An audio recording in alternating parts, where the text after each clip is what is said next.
Katie Carter. Oh, she was an intelligent person. She loved the outdoors. They liked walking, hiking. She did Kilimanjaro. She played music, and she enjoyed a really good discussion. She was a proud woman and the mother of 7 children. In 2007, Katie, also known as Kay, was diagnosed with spinal stenosis, a degenerative neurological condition that left her unable to feed herself or go to the bathroom. She suffered from chronic pain.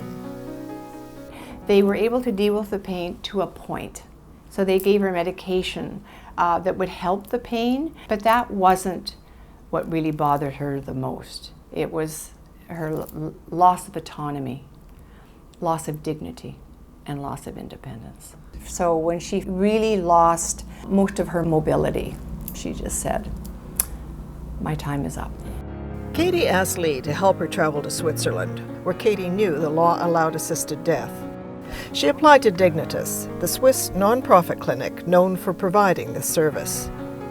Arranging the travel and providing the volume of documentation required by Dignitas involved intense preparations, all done in secret.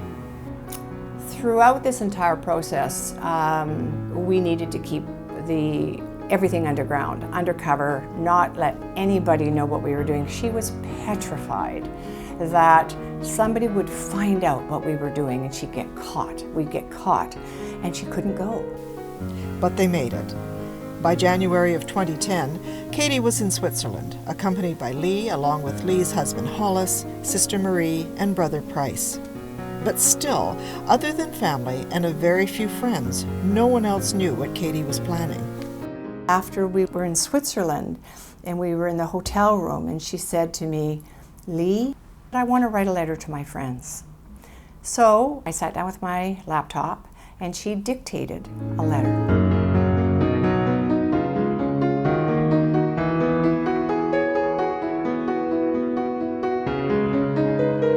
I said, "How many people do you think you might send this letter to?" And she said, 125. So that's how it began to be a public discussion. Katie's story reached the ears of a reporter on the Vancouver Sun, prompting an in-depth article and more public discussion. Then came the call from BC Civil Liberties Association. So that's when they approached us, and that's when the case began. With the help of the BCCLA, Lee and Hollis, backed by other plaintiffs, sued the state for the right to a physician-assisted death. The case went all the way to the Supreme Court of Canada. In February of this year, in a unanimous decision, the Supreme Court judges struck down the ban against physician-assisted death. They gave Parliament 1 year to formulate legislative guidelines. For 5 months, nothing was done, and then, in June, Justice Minister Peter MacKay said the government would likely need more time. He suggested that, following the election, the next Attorney General would ask for an extension.